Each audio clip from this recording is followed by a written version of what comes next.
Chapter 111 एक सुलह का वक्त। वक्त जैसे थम सा गया था।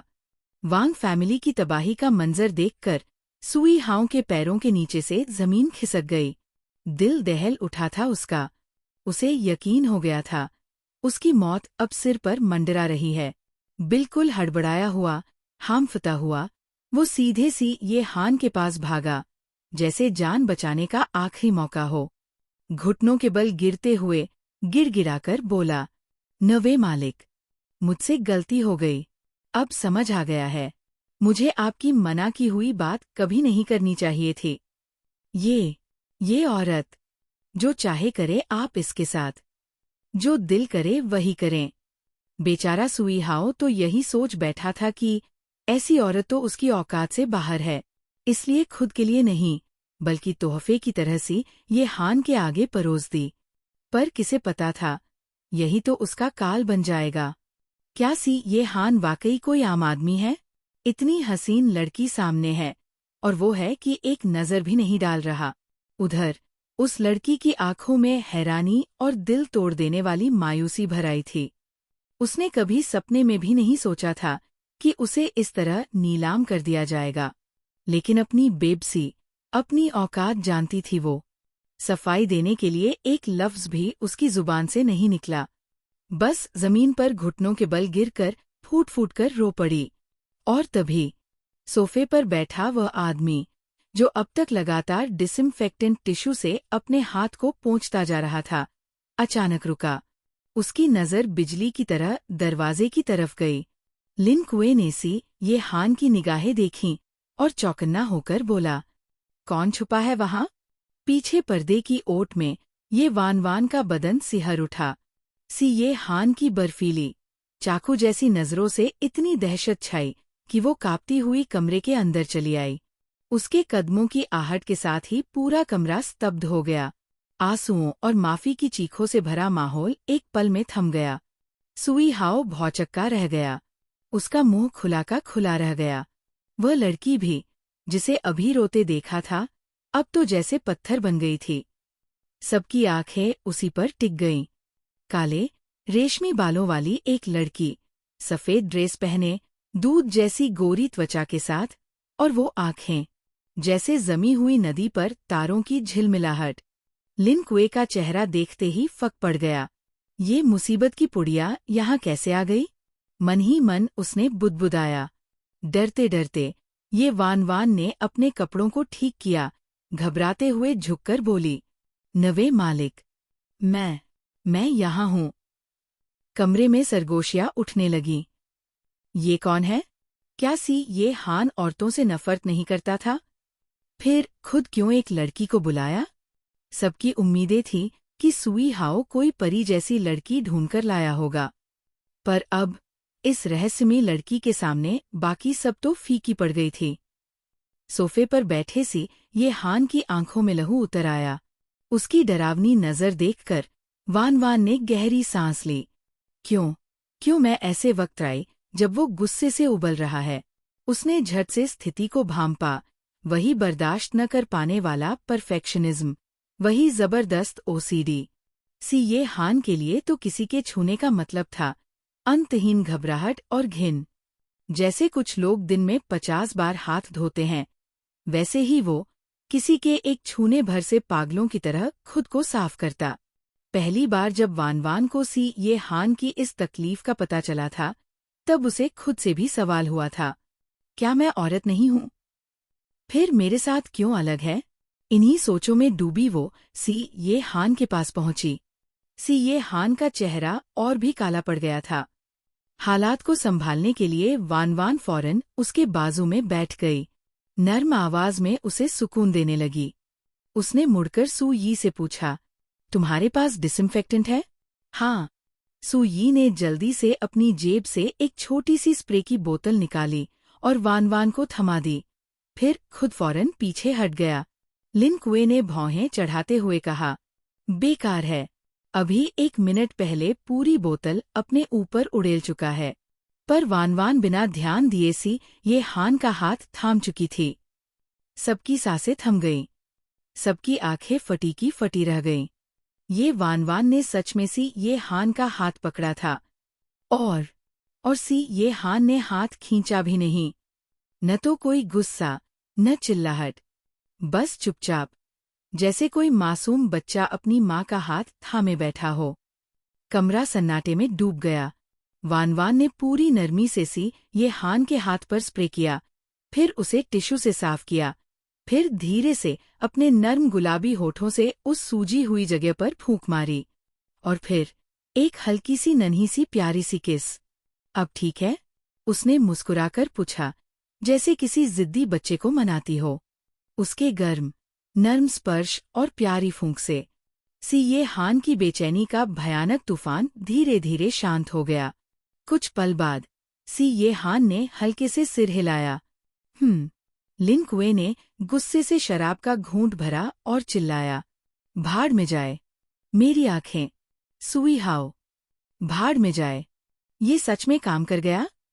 चैप्टर 112 पेट भरा। इस लड़की ने बस थोड़ा सा प्यार से उसे मनाया और कमाल हो गया। सी ये हान ने सच में अपना हाथ पोंछना बंद कर दिया, यहाँ तक कि उसका वो हमेशा का डरावना, बर्फ सा जमा चेहरा भी अब धीरे धीरे नरम पड़ने लगा। उसकी आंखों में हल्की सी गर्माहट झलकने लगी थी। सामने खड़ी इस लड़की के सामने तो पिछली वाली लड़की तो जैसे कोई कचरे का ढेर लग रही थी। चुई हाओ खुद को रोक नहीं पाया। उत्सुकता से लिन कुए से फुसफुसाकर पूछने लगा, यंग मास्टर लिन, ये देवी कहाँ से आई है? लिन कुए ने अपनी ठोड़ी खुजाई और बड़बड़ाते हुए बोला, वही बदसूरत नकचढ़ी। उसकी नज़र शक और हैरानी से ये वानवान की तरफ उठी हुई थी। ये लड़की आग लगाने वाली, कब से आग बुझाने वाली बन गई? चुई हाओ, हाँ, बदसूरत नकचढ़ी। क्या लिन कुए की आंखें फूट गई हैं? चुई हाओ के हक्के बक्के चेहरे को देखकर लिन कुए ने उसे तुनककर याद दिलाया, क्या हाँ कर रहे हो? शुक्र मनाओ कि आज जिंदा बच गए। जल्दी करो, अपनी औरत को लेकर यहाँ से 9-2-11 हो लो। मुझे तो डर के मारे प्राण ही निकल गए थे। अगर आज रात ये वानवान यहाँ न आती तो मैं इस मुसीबत से कैसे निकलता? चुई हाओ ने लगातार सिर हिलाया, जैसे तैसे मौका देखकर। जब सी ये हान अब भी नरम मूड में था, उसने फुर्ती से जमीन पर बैठी लड़की को इशारा किया। लड़की फौरन उठी, घबराते हुए दौड़ती हुई सी ये हान के पास पहुंची और हड़बड़ाकर माफी मांगने लगी। नुवे मालिक, मैं बहुत बहुत माफी चाहती हूँ। सी ये हान ने नजरें फेरते हुए बेजारी से कहा, निकालो इसे। लड़की को तो लगा था आज उसकी शामत आनी ही आनी है, पर उसे जरा भी उम्मीद नहीं थी कि उसे इतनी आसानी से छोड़ दिया जाएगा। वो कुछ सेकंड तक तो वहीं स्तब्ध खड़ी रही, फिर बार बार सिर झुकाकर बोली, हाँ, धन्यवाद नोवे मालिक, आपका हजार शुक्रिया। कमरे से जाते जाते लड़की ने एक आखिरी बार जिज्ञासु नजरों से सी ये हान के बगल में बैठी उस लड़की को देखा। तो बात ये है, सी ये हान औरतों से नफरत नहीं करते, बस बाकियों में दिलचस्पी नहीं रखते। उधर जब से सी ये हान अचानक इतने मिलनसार हो गए थे, चुई हाओ तो खुशी के मारे रोने ही वाला था।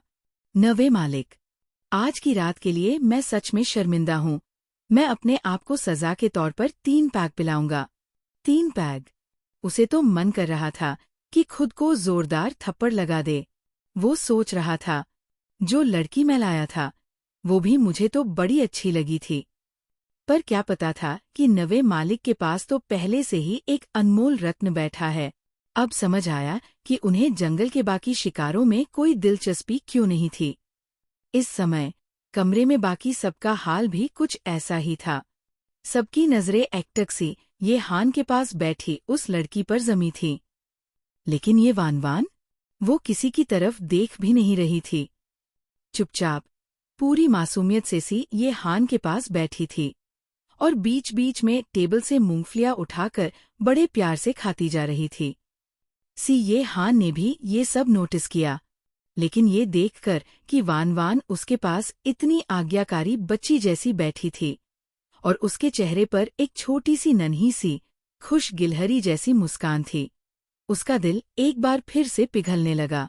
वान वान ने सिर झुकाया, बड़ी सफाई से मूंगफलियों का एक छोटा सा ढेर छीला, लेकिन खुद खाने की बजाय वो सारी मूंगफलियां प्यार से सी ये हान के सामने रख दी और हल्के से इशारा किया, खा लो।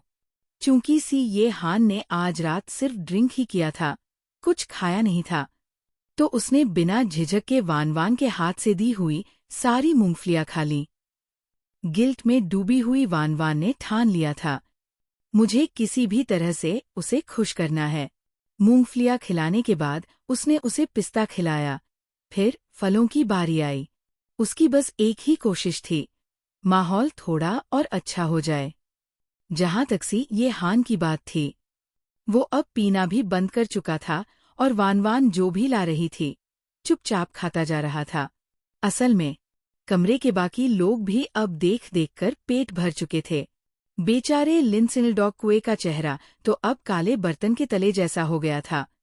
उसका मन कर रहा था, अबे पहले तो बड़े बोल रहे थे कि कोई लड़की नहीं लानी, फिर खुद इतनी बड़ी आफत क्यों ले आए? भाड़ में जाए, हम सबको बेवजह बल्ब बना दिया, वो भी छोटा मोटा नहीं, सूरज और चांद जैसा चमकता बल्ब। चीनी भाषा में लाइट बल्ब का मतलब होता है वो तीसरा पहिया जो कपल्स के बीच आकर उनका रोमांटिक माहौल बर्बाद कर दे। मतलब जब आप डेट पर हों और कोई आकर वहां अजीब सी रोशनी फैला दे, बिल्कुल एक चमकते बल्ब की तरह। अध्याय 113, सही आदमी की चमचागिरी। नवे मालिक, ये? किसी ने थोड़ा हिम्मत करके पूछने की कोशिश की। ये हान वैसे तो बिल्कुल भी पसंद नहीं करते थे कि कोई उनके पर्सनल मामलों में दखल दे, तो उस बंदे को सवाल पूछते ही पछतावा हुआ। लेकिन उसे ये उम्मीद बिल्कुल नहीं थी कि ये हान सच में एक शब्द में जवाब दे देंगे, गर्लफ्रेंड। बस वो एक शब्द सुनते ही पूरा कमरा सन्न रह गया। गर्लफ्रेंड मतलब ये लड़की तो कोई आम लड़की नहीं थी। सबको लगा था कि शायद कोई मामूली सी लड़की है, लेकिन असल में ये तो उनके लिए बहुत खास निकली। लिन चुए के चेहरे पर एक झटका सा आया, जैसे उसे गहरी चोट लगी हो। उसने हैरानी से सोचा, क्या ये हान ने ये वान वान को आज रात यहाँ इसलिए बुलाया था ताकि सबके सामने अपनी बादशाहत का ऐलान कर सके? चुई हाओ ने अपने माथे से पसीना पोंछा और तुरंत ये हान की चमचागिरी करने के मूड में आ गया। अरे वाह, अब समझ आया, नवे मालिक को औरतों में दिलचस्पी क्यों नहीं थी। जब उनके पास पहले से इतनी सुंदर गर्लफ्रेंड घर में छुपी हो तो और किसकी जरूरत। फिर बड़े आदर से पूछा, क्या मैं आपका नाम जान सकता हूँ, मैडम? ये वान वान ने बहुत सिंपल तरीके से हल्की मुस्कान के साथ कहा, हेलो सबको, मेरा सरनेम ये है। ये सबके दिमाग ने एक सेकंड में इंपीरियल सिटी की सारी बड़ी ये फैमिलीज की स्कैनिंग कर डाली, लेकिन कोई भी समझ नहीं पाया कि वो किस घराने से थी। इंपीरियल सिटी में बस एक हल्का सा जाना पहचाना ये खानदान था, लेकिन उसकी हैसियत बहुत नीचे थी, और ऊपर से उनकी बेटी की तो गू फैमिली में सगाई भी हो चुकी थी। तो सबने सोचा ज्यादा ना कुरेदा जाए। माहौल को संभालने के लिए सबने पीना खाना जारी रखा और बातों में लग गए। उसके बाद सब कुछ काफी सीधा हो गया। चुई हाओ ने जिस प्रोजेक्ट पर आधे साल से मेहनत की थी लेकिन डील फाइनल नहीं कर पाया था, वो उसी रात सक्सेसफुली क्लोज हो गया। जब आखिरी में सबने जाम टकराए, चुई हाओ की आंखों में आंसू आ गए। उसने ये वान वान की ओर देखा मानो वो कोई देवी हो जिसने उसकी डूबती नैया बचा ली हो। सोचा था आज तो गया काम से, उसने मन ही मन सोचा, लेकिन किसे पता था कि न सिर्फ संकट टल गया बल्कि डील भी फाइनल हो गई।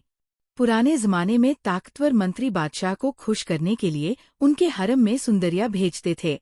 आजकल ये लोग भी ये हान को खुश करने के लिए लड़कियां भेजते रहते थे। मगर आज ये हान ने किसी और लड़की की तरफ नजर भी नहीं घुमाई, और ये वान वान को जिस तरह से प्यार से ट्रीट कर रहे थे सबको साफ दिख रहा था अब उनके लिए कोई उम्मीद नहीं बची थी। जाते जाते जोश में आकर चुई हाओ ने अपने सीने से एक गोल्डन कार्ड निकाला और बड़े अदब से ये वान वान को पकड़ाया। मुस्कुराते हुए बोला, मिस, ये पहली बार मिल रहा हूँ आपसे। ये एक छोटा सा तोहफा है मेरी तरफ से। ये वान वान ने कार्ड पर एक नज़र डाली और उसकी आंखें चमक उठीं। पार्कसन प्लाजा, इंपीरियल सिटी का सबसे बड़ा लग्जरी शॉपिंग मॉल, उसका गोल्ड कार्ड।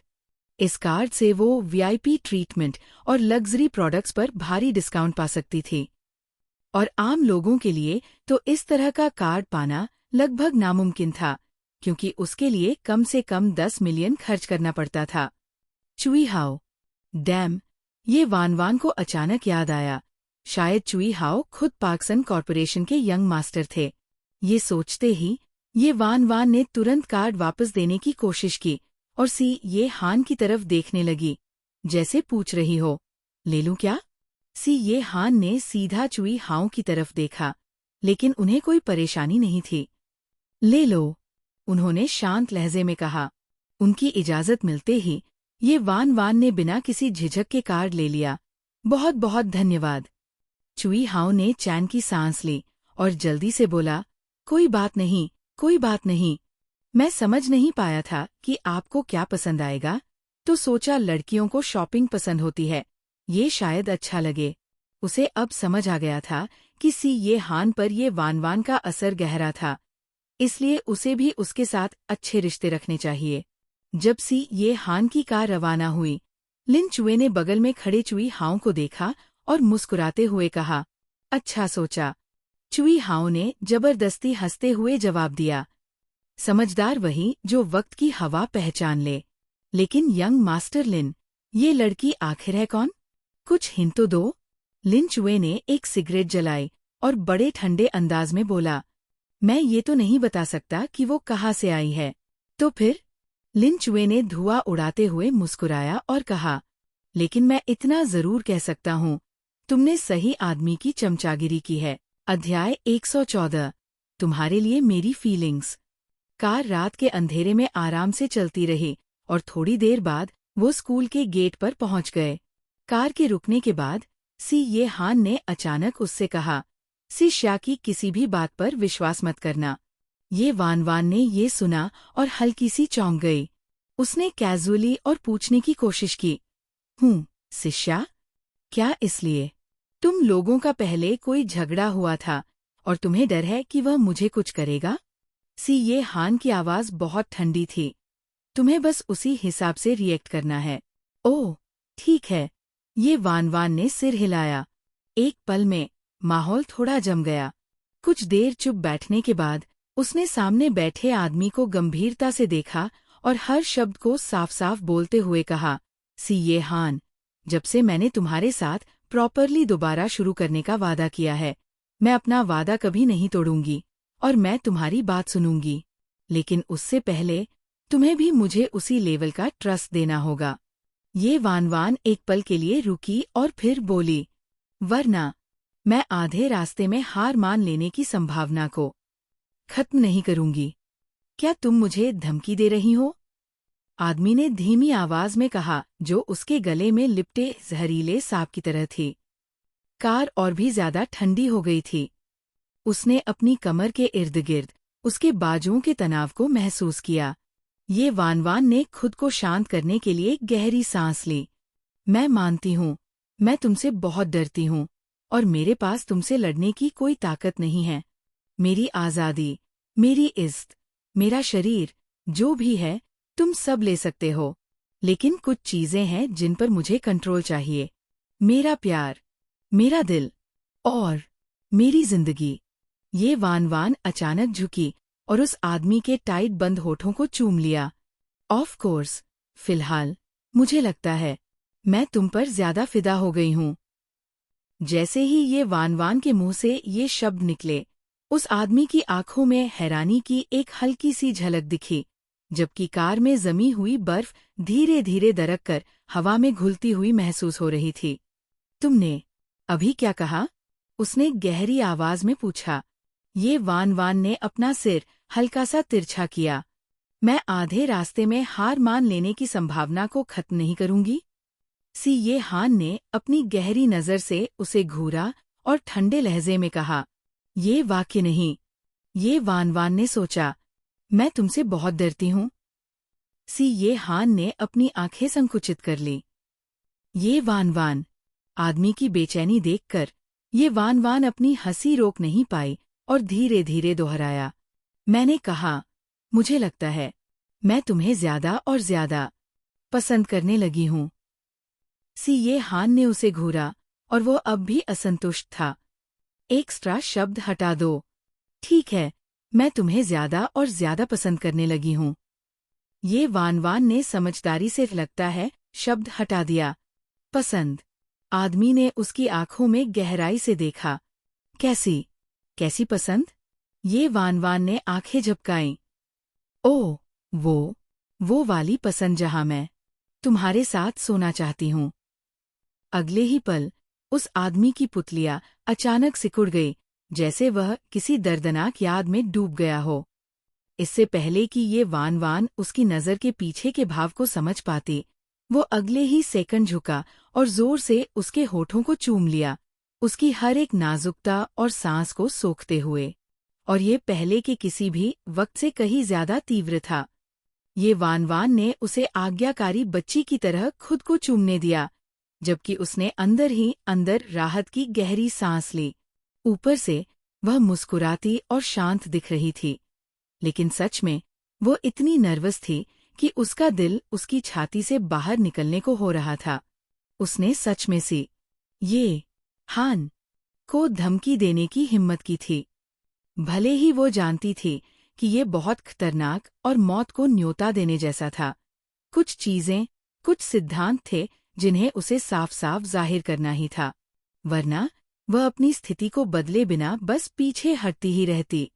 किस्मत से सब कुछ ठीक हो गया और वह बड़े शैतान को शांत करने में सफल रही, लेकिन उसे उम्मीद नहीं थी कि छोटी सी तरकीब, पहले डांटना और फिर मिठास से मनाना, इस बड़े शैतान पर भी काम कर जाएगी।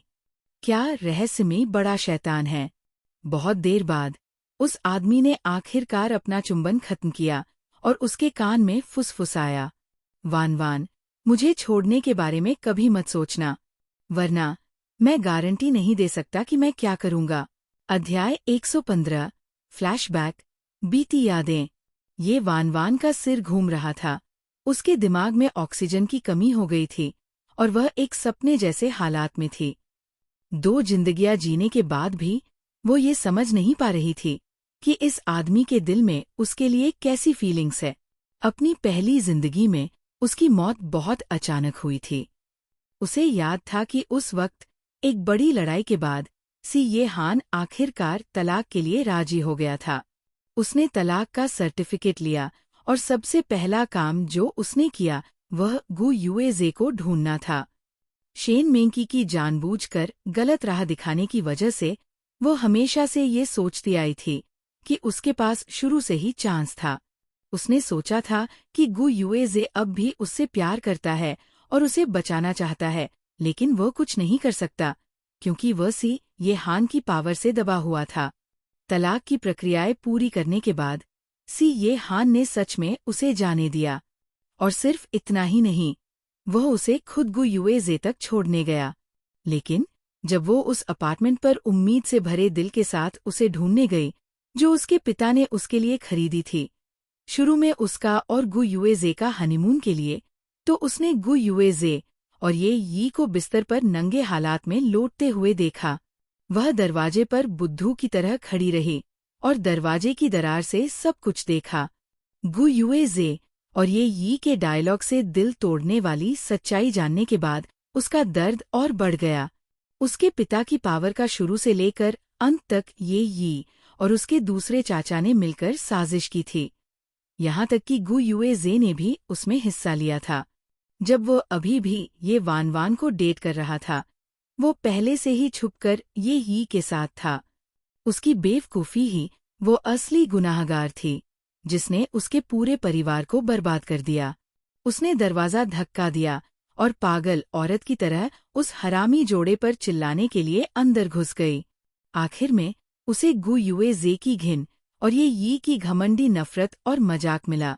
हर एक शब्द उसके खून बहते दिल में चुभा। ये वान वान, तुम आईने में क्यों नहीं देखती? बस खुद को देखो। गु यूएजे अंधा नहीं है, कौन पागल आदमी तुमसे पसंद करेगा? क्या तुम जानती हो कि यूएजे कितना घिन करता था जब तुम अपनी मोटी बॉडी से उससे चिपकती थी? अब तुम न इंसान लगती हो न भूत। तुम्हें ये कॉन्फिडेंस कहाँ से आया कि यूएजे तुम जैसी घिनौनी और बेवकूफ इंसान पर फिदा हो जाएगा? तुम्हारे खिलाफ साजिश? तो क्या हुआ अगर मैंने की? तुम सिर्फ अपनी बेवकूफी को दोष दे सकती हो।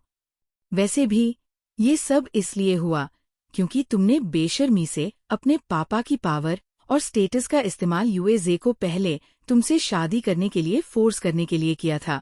वान वान, सॉरी, मेरी तो हमेशा से ये ई के लिए ही फीलिंग्स रही है। उसे यकीन नहीं था कि वह उस जगह से कैसे निकल पाई। उसे इतना दर्द हो रहा था कि जब वो शेन मेंकी को अपना दिल खोलने के लिए हमेशा की तरह ढूंढने गई तो उसने अपनी होश खो दी। उसे ये उम्मीद नहीं थी कि शेन मेंकी के विला के दरवाजे पर उसे सी ये हान मिलेगा। और शेन मेंकी सच में सी ये हान से अपने प्यार का इजहार कर रही थी। उसने शेन मेंकी को ये कहते हुए सुना, मिसी, मैं आपको पसंद करती हूँ। जब मैंने आपसे पहली बार मुलाकात की थी तब से मैं आप पर फिदा हो गई थी। मुझे सच में समझ नहीं आता कि वान वान आप जैसे अच्छे आदमी की कद्र करना क्यों नहीं जानती।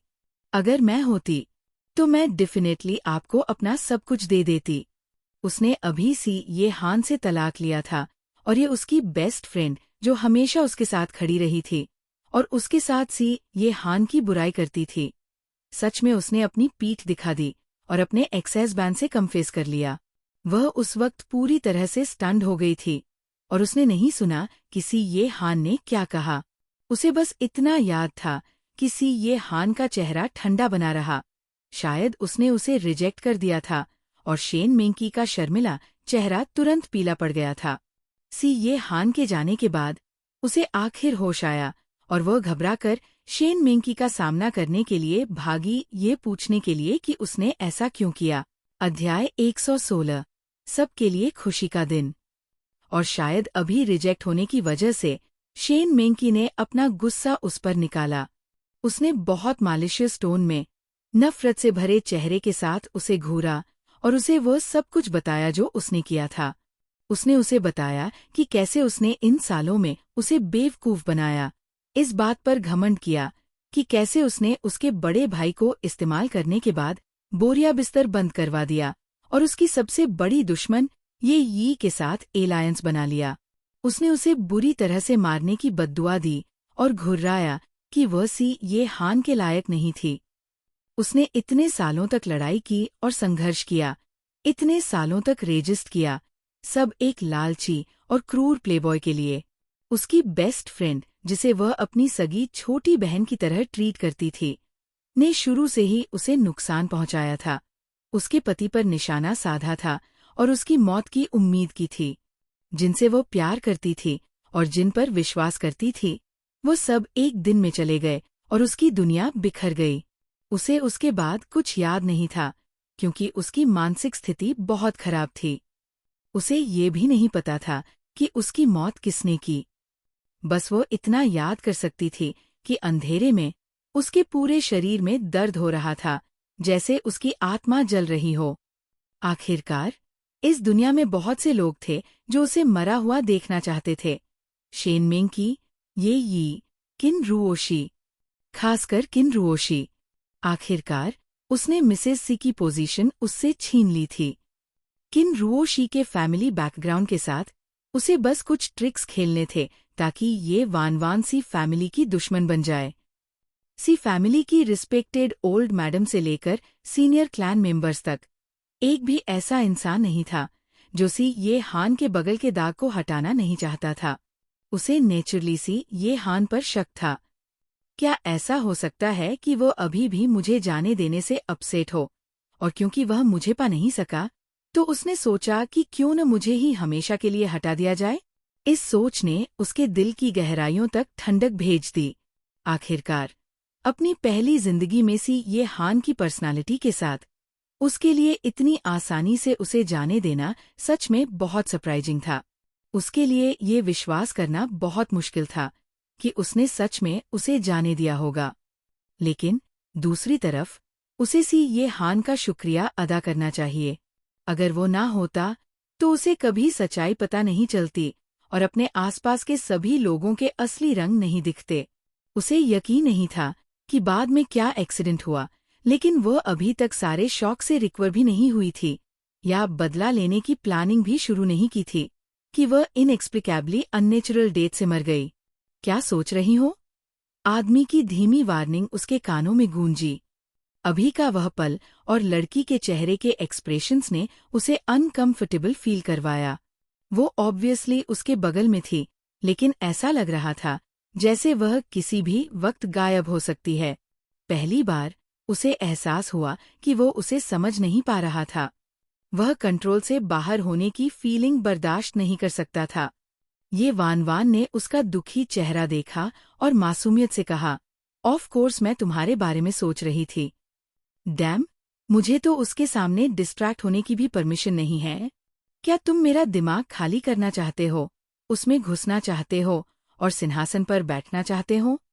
क्या तुम्हें इतना दबंग होना जरूरी है?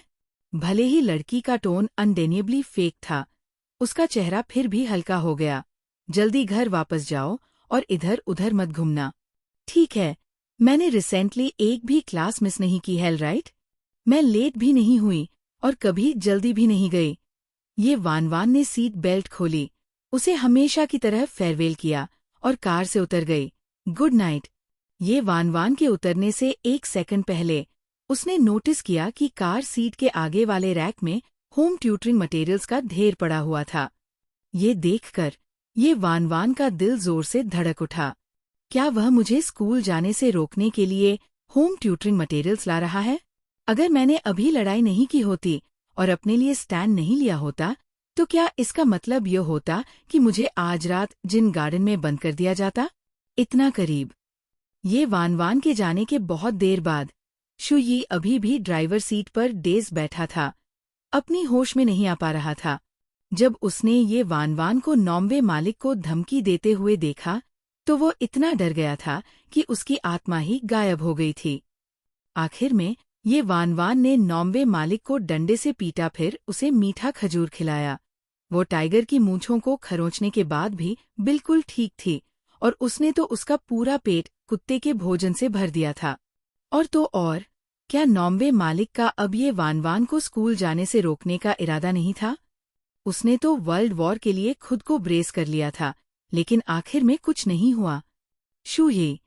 कुछ देर की खामोशी के बाद ये हान ने अचानक बिना वार्निंग के कहा, ओह हाँ नॉम्वे मालिक, मैं आपके लिए क्या कर सकता हूँ?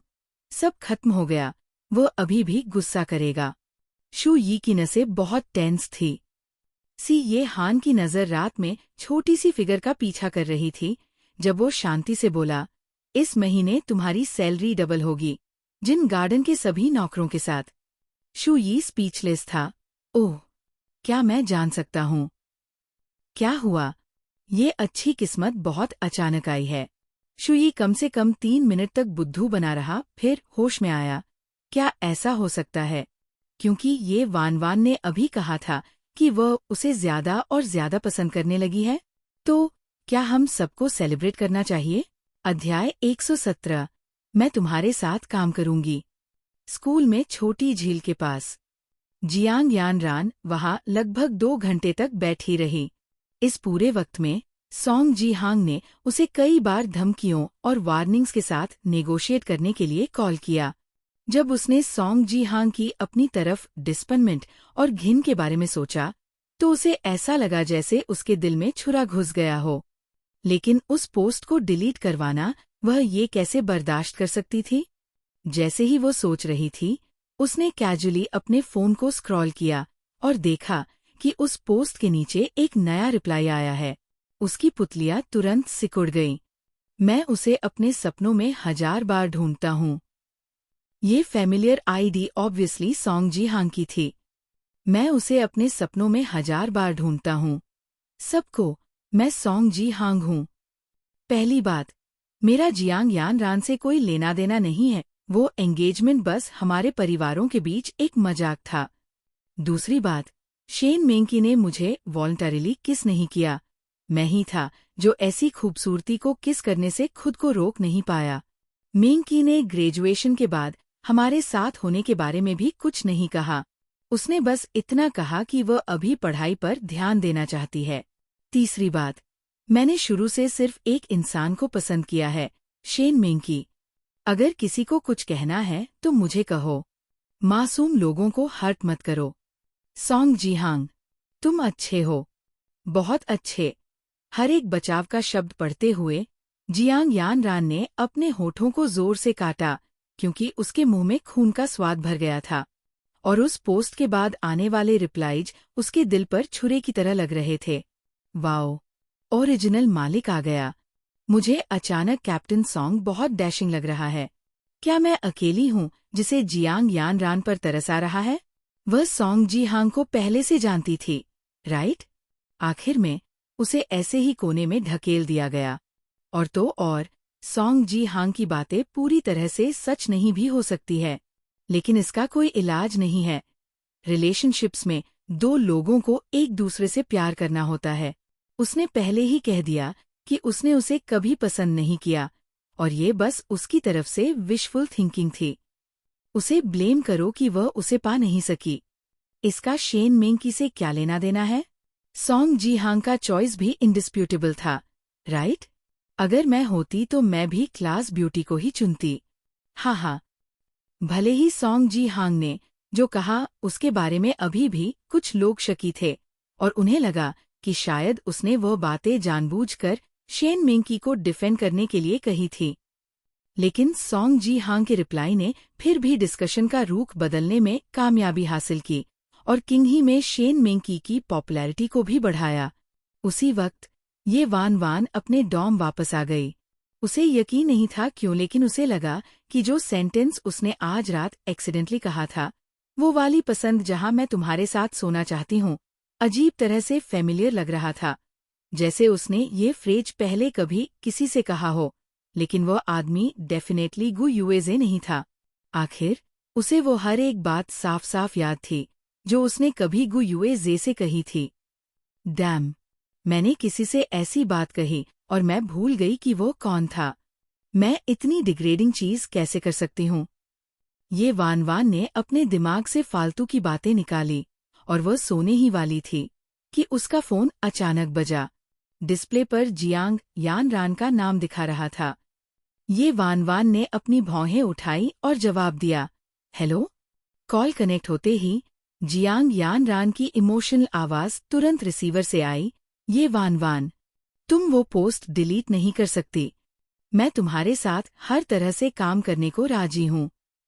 मैं बस सॉन्ग जी-हांग को पछताता हुआ देखना चाहती हूँ। मैं चाहती हूँ कि शेन मिंकी इसकी कीमत चुकाए।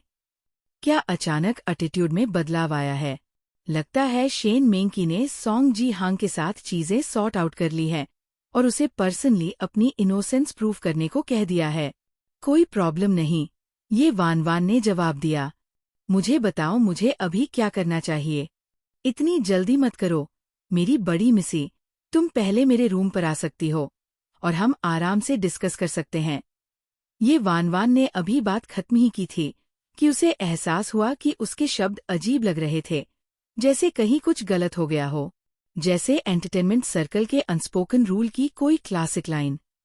ठीक है, मैं अभी आती हूँ। जियांग यानरान नेचुरली नहीं जानती थी कि ये वान वान, जो औरतों को बहुत अच्छी तरह से जानती थी, अपने दिल में पहले से ही ड्राइविंग कर रही थी। वह बिना सोचे समझे राजी हो गई। अध्याय 118, एंगेजमेंट तोड़ दो। फोन रखने के बाद ये वान वान ने पोस्ट खोली और एक नज़र डाली। ठीक उसके अंदाजे के मुताबिक सॉन्ग जी-हांग अपनी प्रिंसेस को बचाने आ गया था। शेन मिंकी बच गई और जियांग यानरान स्कूल की हंसी का पात्र बन गई। अब पूरे स्कूल को पता था कि वह अपने सीक्रेट क्रश में असफल रही और जलन में अपनी बेस्ट फ्रेंड से भी लड़ पड़ी। खसखत्स्क, उसने सच में अपनी स्वीट हार्ट के लिए बोलने की हिम्मत की, और यहाँ तक कि वह एंगेजमेंट भी ठुकरा दी जो दोनों फैमिलीज ने तय की थी। दरवाजे पर जल्दी ही खटखट हुई। आ रही हूँ। ये वान वान उठी और दरवाज़ा खोलने चली गई। ये दरवाज़ा खोलने वाले को साफ साफ देखने के बाद जियांग यानरान स्पीचलेस हो गई। आओ अंदर। वहां खड़ी लड़की की फेमिलियर आवाज सुनकर जियांग यानरान को बिल्कुल विश्वास नहीं हो रहा था। तुम तुम ये वानवान हो? उसे याद था कि ये वानवान अकेली रहती थी और इस डॉम में कोई और नहीं था। लेकिन सामने खड़ी लड़की तो स्कूल ब्यूटी चेंग शुए से भी ज्यादा प्रिटी थी। वह उस उगली फ्रिक, ये वानवान कैसे हो सकती है? कहते थे कि ये वानवान के मेकअप लगाना शुरू करने से पहले वह मोटी और बदसूरत थी। स्लिम होने के बाद वह बस बदसूरत थी। सब लोग, खुद वह भी, सोचते थे कि ये वानवान इंफीरियोरिटी कॉम्प्लेक्स की वजह से अपनी अगली लुक्स को छुपाने के लिए इतना हेवी मेकअप लगाती थी। उसके बिना वह अपने आप से हार मान लेती। किंगहे इंपीरियल सिटी का सबसे एरिस्टोक्रेटिक स्कूल था। उसके रिगोरस टीचिंग मेथड्स थे, लेकिन उसे ओपन माना जाता था इंटरनेशनल स्कूल्स की तरह। वो इंडिविजुअलिज्म और डाइवर्सिटी को प्रमोट करते थे और स्टूडेंट्स के ड्रेस या मेकअप के स्टाइल को रेस्ट्रिक्ट नहीं करते थे, लेकिन सब लोग अपने फैमिली बैकग्राउंड को अच्छी तरह से रिफ्लेक्ट करने में बहुत मेहनत करते थे। ये वानवान अकेली थी जो इस तरह से खुद को एम्बेरेस करती थी। ये वानवान जियांग यानरान को दरवाजे से अंदर ले गई और उसे एक कप पानी दिया, जहां चाहे बैठ जाओ। क्योंकि वो पहले से ही सेम लीग में थी और जियांग यानरान एक लड़की थी, तो उसने अपना मेकअप दोबारा लगाने की परवाह नहीं की। क्या तुम सच में ये वानवान हो? जियांग यानरान को अभी भी सपना लग रहा था। क्या तुम्हें मेरी आइडेंटिटी प्रूव करने के लिए मुझे अपने यूजुअल सेल्फ में वापस जाने की जरूरत है? ये वानवान ने ग्रीन विग उठाया। नहीं, कोई जरूरत नहीं। जियांग यानरान ने जल्दी से हाथ हिलाया। लेकिन तुम हर रोज अपने आप को ऐसा क्यों बनाती हो? ये वानवान ने अपनी भौहें उठाई। मेरी हर रोज की लुक्स में क्या प्रॉब्लम है? क्या मैं अच्छी नहीं लगती? ये वानवान के एस्थेटिक टेस्ट के बारे में जियांग यानरान स्पीचलेस हो गई। ये वानवान का हक था कि वह जैसे चाहे ड्रेसअप करे। जियांग यानरान बस शॉक थी कि ये वानवान बिना मेकअप के इतनी ब्यूटीफुल लगती है, लेकिन यह उसका काम नहीं था। ये वानवान को कई बार देखने के बाद खुद को रोक नहीं पाई। वह काम की बात पर आई और पूछा, क्या तुम्हारे पास सच में कोई प्लान है? ये वानवान ने अपनी थोड़ी रगड़ी और उसे गेस करने नहीं दिया। उसने डायरेक्टली जवाब दिया, अगर तुम मुझ पर विश्वास करती हो, तो सबसे पहली चीज जो तुम्हें करने की जरूरत है वो ये है कि तुम अपने पेरेंट्स से सॉन्ग फैमिली के साथ एंगेजमेंट तुरंत कैंसिल करवा लो, और वह भी जितनी जल्दी हो सके। उसे अपनी पहली जिंदगी में इस वक्त के आसपास याद था कि जियांग फैमिली ने सॉन्ग फैमिली को सपोर्ट करने के लिए लगभग अपनी सारी जमा पूंजी लगा दी थी, और सॉन्ग फैमिली को गवर्नमेंट के साथ एक बड़ा प्रोजेक्ट सक्सेसफुली क्लिंच करने में मदद की थी। इससे सॉन्ग फैमिली एक छोटी कंपनी से एक ऐसी कंपनी बन गई जो जियांग फैमिली के बराबर थी, जैसे कोई मछली उछलकर ड्रैगन गेट में घुस गई हो। वहां से सॉन्ग फैमिली की कंपनी हर साल जियांग फैमिली से आगे निकल गई। जियांग यानरान का चेहरा तुरंत पीला पड़ गया। क्या? एंगेजमेंट कैंसिल करवा दो? ये वानवान ने अपनी भौहें उठाई। ये मत कहना कि तुमने अभी तक उसे नहीं छोड़ा है और तुम उससे शादी करना चाहती हो। वह कैसे हो सकता है? मैं तो अब बस उसे पछताता हुआ देखना चाहती हूँ। जियांग यानरान का एक्सप्रेशन थोड़ा कंफ्यूज था। लेकिन ये वानवान, ये उतना सिंपल नहीं है जितना तुम सोच रही हो। हमारी दोनों फैमिलीज की कंपनियों के बहुत सारे बिजनेस डीलिंग्स और प्रोजेक्ट साथ में हैं, और अगर मैं अचानक अपने पेरेंट्स से एंगेजमेंट कैंसिल करने को कहूंगी तो इसका हम पर बहुत बड़ा असर पड़ेगा। हमें इस पर थोड़ा और सोचना होगा। अध्याय 119। तुरंत कार्यवाही करो। ये वानवान मुस्कुराई और जवाब दिया, कैसा रहेगा अगर तुम इस पर थोड़ा और सोचो? मैंने हाल ही में न्यूज़ देखी और सुना कि सॉन्ग फैमिली गवर्नमेंट के साथ एक बड़े प्रोजेक्ट के लिए फाइट कर रही है। तुम्हारी फैमिली ने उसमें 1 बिलियन इन्वेस्ट किया है। इतने कम समय में इतना ज्यादा पैसा इन्वेस्ट करना, मुझे डर है कि तुम्हारा फंड जल्दी एनफ टर्नओवर नहीं होगा और कंपनी की कैपिटल खाली हो जाएगी, राइट? तुम्हारे पेरेंट्स ने सॉन्ग फैमिली की मदद सिर्फ इसलिए की क्योंकि वो चाहते हैं कि तुम्हारी फ्यूचर में अच्छी लाइफ हो। अब जब तुमने उस लड़के के असली रंग देख लिए हैं, तो तुम्हें तुरंत कार्यवाही करनी चाहिए। क्या तुम चाहती हो कि वो सारा गेन करे और फिर तुम्हारा सारा फ्लेश और ब्लड जो उसने तुमसे नोचकर खाया है, उसे शेन मेंग की देखभाल करने के लिए इस्तेमाल करे? अपनी पहली जिंदगी में शेन मेंग की सपोर्ट करने वाले लोगों में से एक होने के नाते सोंग जी हांग ने अपने इन-लॉज की मदद से लगातार कंपनी डेवलप और एक्सपैंड की। लेकिन उसने छुपकर बड़ी अमाउंट्स में पैसा निकाला शेन मेंग के लिए रास्ता बनाने के लिए, और यहाँ तक कि एंटरटेनमेंट बिजनेस में भी इन्वेस्ट किया। अगर उसने एंगेजमेंट कैंसिल करने से पहले सोंग फैमिली के इस बड़े प्रोजेक्ट को क्लिंच करने तक वेट किया तो बहुत देर हो जाएगी। जियांग यान रान ने ये सुनकर अपने होठों को काटा और हेजिटेट करना बंद कर दिया। मैं अभी अपने पेरेंट्स को कॉल करूंगी। बस ये है कि मेरे पेरेंट्स सोंग जी हांग को बहुत पसंद करते थे और एंगेजमेंट कैंसिल करना काफी बड़ा इशू है। अगर मैंने कहा भी तो वो बस ये अस्यूम करेंगे कि मैं टैटरूम कर रही हूँ और मुझे सीरियसली नहीं लेंगे। और तो और, दोनों फैमिलीज का इतना बड़ा कोलैबोरेशन है। ये वान वान ने अपना हाथ बढ़ाया। फोन मुझे दो और मैं तुम्हारे लिए कॉल करूंगी। ये वान वान को अपनी पहली जिंदगी में टेलीविजन पर देखी न्यूज याद आई। जब जियांग यान रान ने खुद को मार डाला था तो उसके पेरेंट्स मॉर्निंग हॉल में रोए और सीधे बेहोश हो गए थे। मिसेस जियांग की भी ग्र की वजह से थोड़े ही दिन बाद डेथ हो गई थी। ये ऑब्वियस था कि भले ही उसके पेरेंट्स अपनी अकेली बेटी जियांग यान रान के साथ स्ट्रिक्ट थे, वो उसे डीपली प्यार भी करते थे। भले ही एंगेजमेंट तोड़ने से बहुत ट्रबल हो सकता है, उसे लगा कि जियांग यान रान के पेरेंट्स डेफिनेटली अपनी बेटी का साइड लेंगे। तुम मेरे लिए कॉल कर रही हो? जियांग यान रान ने हेजिटेंटली पूछा। अच्छा, अब तक उसे अभी भी लग रहा था कि वो बस डेस्परेटली तिनके का सहारा ढूंढ रही है और ये वान वान पर पूरी तरह से ट्रस्ट नहीं करती। लेकिन इस लड़की की आंखों में देखकर उसे अनकॉन्शियसली उस पर विश्वास करने की डिजायर हुई। आलास, जियांग यान रान राजी हो गई। ये वान वान ने जियांग यान रान के फोन से उसकी माँ का नंबर डायल किया। हेलो, यान रान। तुम इस वक्त मम्मी को क्यों कॉल कर रही हो? क्या तुम्हें और पैसे चाहिए? फोन पर अपनी माँ की आवाज सुनकर जियांग यान रान की नाक फड़फड़ाई। इसके विपरीत, ये वान वान का टोन टेरर से भरा हुआ था और वो एंग्जियसली बोली, आंटी, मैं यान रान नहीं हूँ, मैं उसकी क्लासमेट हूँ। जल्दी से स्कूल आ जाइए। यान रान ने अभी नदी में कूदकर अपनी जान लेने की कोशिश की। जियांग यान रान ये वान वान की बातों से बुद्धू बन गई और बोलना चाहती थी, लेकिन ये वान वान की घूर से रोक दी गई। मिसेस जियांग की आवाज का टोन बदल गया। तुमने क्या कहा? तुमने कहा कि हमारी यान रान ने अपनी जान ले ली? ये क्या बकवास कर रही हो? यान रान बिल्कुल ठीक है, वो खुद को क्यों मारेगी? क्या तुम कोई चीट हो? आंटी, मैं चीट नहीं हूँ, मैं सच में यान रान की क्लासमेट हूँ।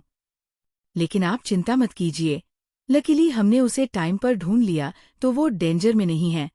वो अभी मेरे डॉर्म में रेस्ट कर रही है। बस ये है कि वो अभी भी थोड़ी अनस्टेबल है। अगर आपको विश्वास नहीं है तो आप स्कूल आ सकती है। यान रान अभी मेरे डॉर्म में है। ये वान वान ने उसे अपने डॉर्म रूम का नंबर दिया। जब मिसेस जियांग ने सुना कि लड़की पैसा वसूलने या धमकी देने की कोशिश नहीं कर रही है, तो वो समझ गई कि वो अब चीट नहीं हो सकती। इसलिए उसने जल्दी से कहा, ठीक है ठीक है ठीक है, मैं अभी आती हूँ। फोन रखने के बाद जियांग यान रान ने अपनी भौहें सिकोड़ी।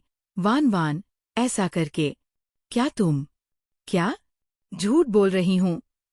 तुम्हारी हिम्मत कैसे हुई ये कहने की कि तुम अभी खुद को मारने के लिए प्रिपेयर नहीं थी? ये वान वान ने कॉन्फिडेंट होकर पूछा कि वो सही थी। जियांग यान रान साइलेंट रही। अगर ये वान वान अचानक नहीं आती तो शायद वो सच में कूद जाती और अपनी जान खो देती। तुमने ये भी कहा था, एंगेजमेंट कैंसिल करना बच्चों का खेल नहीं है। ये बड़ा इशू है। अगर हम कुछ ड्रामेटिक नहीं करेंगे तो तुम्हारे पेरेंट्स इमीडिएटली एक्ट नहीं करेंगे। ये इसलिए भी है ताकि तुम्हारे पेरेंट्स सॉफ्ट हार्टेड ना हो जाएं और सोंग फैमिली के सिर्फ अपोलोजाइज करने पर अपना माइंड चेंज ना कर दें। ये वान वान ने एक्सप्लेन किया। जियांग यान रान ने इस पर सोचा और उसे ये रीजनेबल भी लगा, तो उसने तुरंत सिर हिला दिया। अध्याय 120 टैलेंट की भर्ती। तुम मुझे क्यों देख रही हो? ये वान वान ने आंखें झपकाई। जियांग यान रान हल्की सी खांसी और अपना सिर हल्का सा टेढ़ा किया। मुझे बस ऐसा लग रहा है कि तुम बहुत ड्रास्टिकली बदल गई हो। ये वान वान हंसी। बदली? क्या तुम शुरू से मुझे असली में जानती थी? जियांग यान रान ने सोचा, जब वो रूममेट्स थी तो वो इस लड़की के क्लोज नहीं थी और डॉम से मूव आउट करने के बाद भी उसे गलत समझती रही। वो सच में नहीं जानती थी कि उसका असली सेल्फ कैसा था। सॉरी जो भी पास्ट में हुआ, मैं तुम्हारे बारे में गलत थी। जियांग यान रान ने थोड़ा शर्मिंदा होकर कहा, मैंने तुम्हारे साथ जो किया उसके बाद भी तुम मेरी हेल्प क्यों कर रही हो? मैंने पहले भी कहा है, ये टीम वर्क है। मुझे भी कभी कभी तुम्हारी हेल्प चाहिए होती है। ये वान वान के ऑनेस्ट और डायरेक्ट एटीट्यूड से जियांग यान रान काफी खुश हुई और तुरंत बोली, मुझे बताओ तुम्हें किस चीज में हेल्प चाहिए और मैं हेल्प करूंगी जब तक वो मेरी लिमिट्स में है। फिलहाल तो कोई जरूरत नहीं है, लेकिन फ्यूचर में एक चीज होगी। ये वान वान ने जियांग यान रान को घूरा। उसकी नजर ऐसी थी जैसे लोमड़ी मांस को देख रही हो। जियांग यान रान ये वान वान के उसे घूरने के तरीके से अनकंफर्टेबल थी। फ्यूचर में? क्या है वो? ये वान वान की आंखें चमक उठीं जब उसने उसे देखा। अगर तुम फ्यूचर में एंटरटेनमेंट फील्ड में एंटर करो तो प्लीज मुझे अपना मैनेजर बनाने पर कंसिडर करना। अगर वो इस लाइफ में ये यी को नीचे गिराना चाहती थी तो उसके लिए खुद एंटरटेनमेंट फील्ड में एंटर करना पॉसिबल नहीं था। आखिरकार वहां से ये हान था, वो जेलस लवर। सभी बैकएंड जॉब्स में मैनेजर होना उसे सबसे ज्यादा सूट करता था। एक एक्ट्रेस होने के कंट्रास्ट में मैनेजर होने से उसे पावरफुल लोगों का अपना नेटवर्क बढ़ाने का मौका मिलता और ये उसके लिए बेनिफिट करता जब वो बाद में अपनी फर्म शुरू करती। राइट नाउ सबसे इम्पोर्टेंट था इंपीरियल सिटी के मीडिया पीआर प्रोफेशन में एंटर करना और अपनी प्रोफेशनल नॉलेज को स्ट्रॉन्ग करना। भले ही वो अभी एग्रेसिवली टैलेंट रिक्रूट नहीं कर सकती थी, अगर वो कुछ पोटेंशियल आर्टिस्ट्स को गेदर कर लेती तो वो भी कुछ होता। और जियांग यान रान एक रेडीमेड स्ट्रॉन्ग वॉरियर थी। ये वान वान की बात सुनकर जियांग यान रान थोड़ी सरप्राइज्ड हुई। मेरे पेरेंट्स की वजह से मैं सच में फ्यूचर में एंटरटेनमेंट इंडस्ट्री में एंटर करने का प्लान कर रही हूँ, लेकिन अपनी लुक्स के साथ मैं बैकएंड जॉब्स के लिए ज्यादा सूटेड हूँ, राइट? लेकिन तुम, बिना मेकअप के, तुम सच में बहुत ब्यूटीफुल लगती हो। तुम डेब्यू क्यों नहीं करती मैनेजर होने के बजाय? ये वान वान ने जियांग यान रान को सिर से पांव तक स्कैन किया और अपनी जीभ क्लिक करते हुए कहा, मेरी प्यारी, मैं कहूंगी कि तुमने खुद को अंडर एस्टिमेट किया है। बिलीव मी, अपनी लुक्स के साथ तुम शेन मेंग ची को सेकंड्स में बीट कर सकती हो। बस ये है कि तुम्हें अपनी लुक्स को शो ऑफ करना नहीं आता। लेकिन नर्वस मत होना, मैं नेक्स्ट टाइम तुम्हारी मेकओवर में हेल्प करूंगी। जियांग यान रान शायद सॉन्ग जी हांग को प्लीज करने के लिए अपने लंबे काले बालों को सीधा रखती थी और हर रोज एक लंबी स्कर्ट पहनती थी। ड्रेस करने के इस स्टाइल से वो सोचती है कि वो बिल्कुल शेन मेंग ची की तरह दिखेगी और बहुत से बॉयज के दिल की देवी बन जाएगी। लेकिन जियांग यान रान ऑब्वियसली अपने करंट स्टाइल को सूट नहीं करती थी। वो सिर्फ अनअट्रैक्टिव ही नहीं थी, वो एक नन की तरह ज्यादा लगती थी। अपनी पहली जिंदगी में एंटरटेनमेंट इंडस्ट्री में एंटर करने के बाद जियांग यान रान ने हमेशा कंपेलिंग रूट्स लिए थे, अक्सर सफरिंग और अगली रोल्स में एक्टिंग की थी। लेकिन उसे क्लियरली याद था कि अपनी पहली जिंदगी में प्राइज प्रेजेंटेशन सेरेमनीज में से एक के दौरान जियांग यान रान एक सेक्सी रेड गाउन में स्टेज पर बेस्ट लीड एक्ट्रेस का अवार्ड रिसीव करने गई थी और उस रात उसने सेकंड्स में सभी फीमेल एक्ट्रेसेस को बीट कर दिया था। लेकिन जियांग यान रान ने उस तरह से सिर्फ एक बार ड्रेसअप किया था और उसके बाद उसे एंटरटेनमेंट न्यूज में फिर कभी उस स्टाइल में नहीं देखा गया। शायद इसलिए क्योंकि उसे फिर से शेन मेंग ची ने ब्रेन वॉश कर दिया था। ओह, जियांग यान रान को ये वान वान का यूजुअल मॉन्स्ट्रस मेकअप और एस्थेटिक टेस्ट याद आए। ऑब्वियसली उसकी बातों पर विश्वास नहीं हुआ। ये वान वान जानती थी कि वो अभी उस पर विश्वास नहीं करती, लेकिन उसे बिल्कुल बुरा नहीं लगा। उसने अपने वार्डरोब से एक आउटफिट निकाला और उसे दिया। जाओ और मेरे पजामे पहनो, फिर मेरे बेड पर लेट जाओ। तुम्हारे पेरेंट्स जल्दी ही यहाँ होंगे। Thank you. जियांग यान रान ने सिर हिलाया।